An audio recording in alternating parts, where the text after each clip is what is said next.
Hey guys, welcome back. I thought I would do a video about 2050 this week because I've seen a lot of questions on Facebook and on some other forums about using 2050, a couple problems people are having and how to use it properly, I'll say. So one thing with 2050 is that it is a very slow product. You have to give it lots of flash time. I usually do 15 to 20 minutes.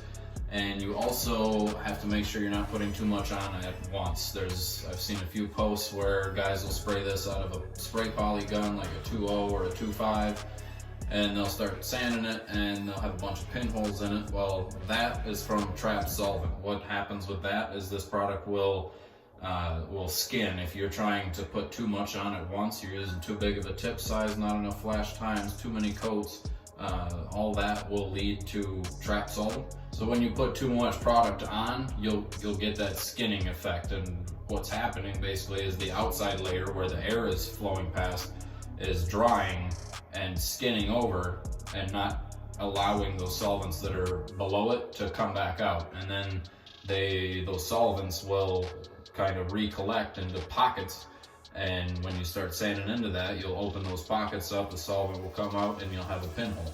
I don't really ever use any more than 3 coats at once with 2050. I use 2050 over bare metal. It's very good for bare steel and having a little bit of build to do filler work over top of. I do know of a few guys that like to use like DP90 or DPLV black as their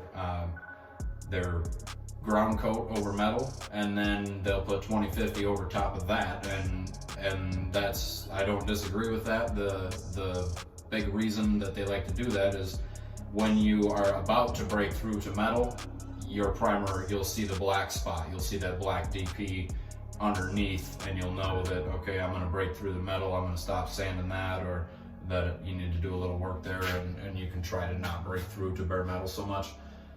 Another thing with 2050 that is not in the tech sheet is you really shouldn't top coat this for at least 48 hours. And by top coating, I mean, painting over it or putting filler over it, taping on it. I think it says tape time 12 hours, but what can happen is when you take a piece of tape and say I've got 2050 on this and it's 12 hours old, and I put a piece of tape on that and say I leave it there for a day or two, when I peel this off, it's pretty likely that it may peel the 2050 off because of that solvent that is still in there. And according to our shrink test, this product takes about 3 days to totally cure and stop shrinking and totally dry, which is very impressive, but it's also a slow product. The activator is very thick, it's got a lot of resin content, there is solvent in it, just like everything. There's solvent in everything that you spray, and that solvent takes a little time to work out of this product. If you put some tape on and that solvent isn't totally out of there, you're pretty much trapping that solvent from coming out, and you can actually sort of re-soften it, and then when you lift the tape off, you might lift off some primer with it. We use 2050 on bare steel, bare metal, aluminum, all that. Basically, we use 2050 from bare metal up. So we use 2050 over bare steel. We do filler work over 2050. We use 2050 over filler work. It's a great filler primer. It's great for filling imperfections. It takes place of a spray poly, in my opinion. And 2050 is the only primer that I really use as a primer anyway. I will use DPLV as a sealer versus the DAS urethane sealer. I like to use epoxy as a sealer.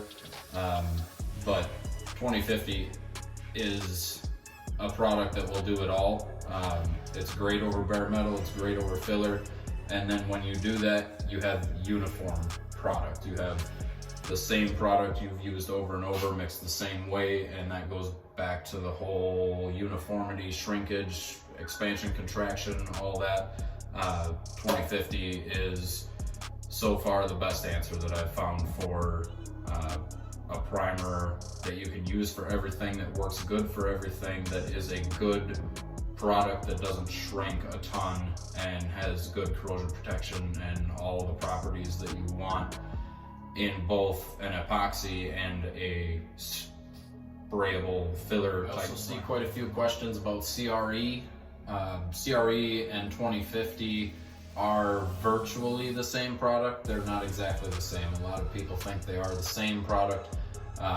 When you look at the tech sheets and the SDS sheets, they are almost identical. They use a little bit different activator, but other than that, they're pretty much identical products.